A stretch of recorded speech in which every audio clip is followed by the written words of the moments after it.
Nasib itu ada di tangan Tuhan. Seringkali aku memikirkan kalimat ini. Rasanya ada benarnya juga.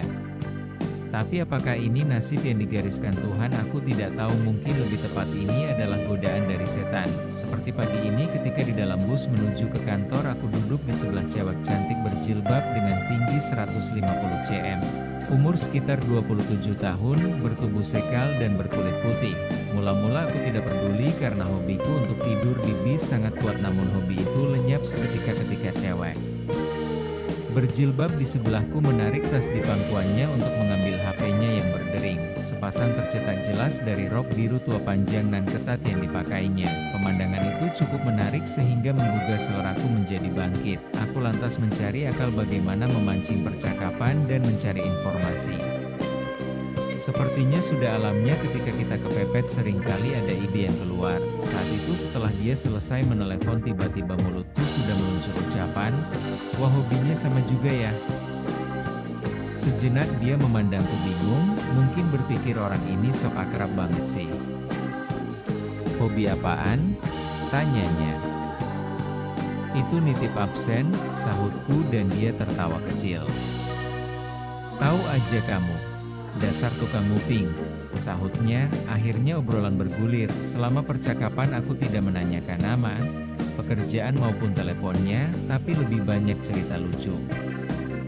Sampai akhirnya dia ngomong, "Kamu lucu juga ya, nggak kayak cowok yang lain." "Maksud kamu?" tanyaku lagi. Biasanya mereka baru ngobrol sebentar udah nanya nama terus minta nomor telepon. Setelah itu kami saling berkenalan. Perempuan muda berjilbab bernama Siti Fathia, biasa dipanggil Tia. Obrolan terus berlanjut sampai dia turun di Tamrin dan aku terus ke kota. 2 hari kemudian aku bertemu dia lagi. Cewek manis berjilbab itu menghampiriku dan duduk di sebelahku sambil bercerita bahwa teman-temannya penasaran karena dia hari itu punya banyak cerita konyol. Pagi itu kami menjadi lebih akrab. Sambil bercanda tiba-tiba dia berkata, "Kamu pasti suka main cewek ya, soalnya kamu jago. Ngobrol banget, pasti banyak cewek di bis ini yang kamu pacarin." Sumpah mati aku kaget sekali denger omongan dia. Kayaknya maksud aku buat kencan sama dia udah ketahuan. Akhirnya karena udah nanggung aku ceritain aja ke dia kalau aku sudah beristri dan punya anak. Rupanya dia biasa aja. Justru aku yang jadi kaget karena ternyata dia sudah gak perawan lagi karena pernah mbak waktu lulus sekolah dulu. Sekarang dia sudah bercerai. Wih, gak nyangka banget kalau doi ternyata janda muda. Selanjutnya sudah bisa ditebak. Obrolan sudah lebih ringan arahnya, keakraban dan keterbukaan sudah di depan mata. Sampai suatu sore setelah 2 bulan perkenalan, kami janjian pulang bareng. Hari itu dia mengenakan jilbab merah muda sewarna dengan hem dan rok panjangnya. Posisi duduk kami sudah akrab dan menempel. Bahkan dia tidak sungkan lagi mencubit aku setiap dia menahan tawa atau tidak tahan aku goda. Beberapa kali ketika dia mencubit aku tahan tangannya dan dia tampaknya tidak keberatan. Ketika akhirnya tangan kirinya aku tumpangkan di pahaku dan aku lus-lus lengannya yang tertutup hem lengan panjangnya sambil terus ngobrol. Akhirnya dia sadar dan berbisik, "Wach, kok betah banget ngelus tanganku, entar lengan bajuku jadi kusut loh."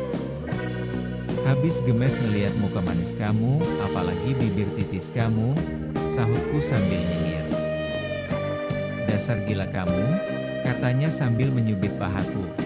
Pahaku berdesir dan si junior langsung bergerak memanjang. Aku lihat bangku sekelilingku sudah kosong sementara suasana gelap malam membuat suasana di dalam bis agak remang-remang. Aku angkat tangan kirinya dan aku kecup lembut punggung jarinya. Janda muda berjilbab itu hanya tersenyum dan mempererat genggaman tangannya. Sudah ada lampu hijau, pikirku. Akhirnya aku teruskan ciuman pada punggung jarinya menjadi gigitan kecil dan hisapan lembut dan kuat pada ujung jarinya. Tampaknya dia menikmati sensasi hisapan di jarinya. Wajahnya yang dihiasi jilbab itu tanpa sendu terlihat cantik sekali. Dan akhirnya dia menyender ke samping pundakku. Ketika bis memasuki jalan tol, aktivitas kami terhenti kala hampir tiba di tujuan.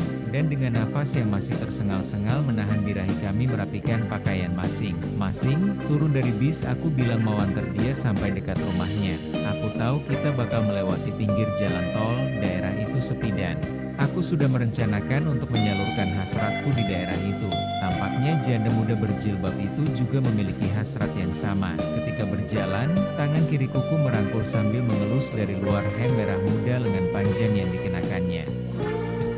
Dan ketika kita melewati jalan yang sepi tersebut, secepat kilat tangan kananku meraih kepalanya yang dibalut jilbab merah muda model modis, dan langsung mencium bibir tipisnya itu. Dengan cepat pula cewek berjilbab itu menyambut bibirku, tangannya langsung beraksi sahutku, kita cari tempat yang aman. Aku tarik dia melewati pagar pengaman tol dan di tengah rimbun pohon aku senderkan dia dan setelah menarik rok panjang model ketatnya itu sampai sepinggang. Setelah beristirahat beberapa menit kami saling memandang. Akhirnya tersenyum dan tertawa.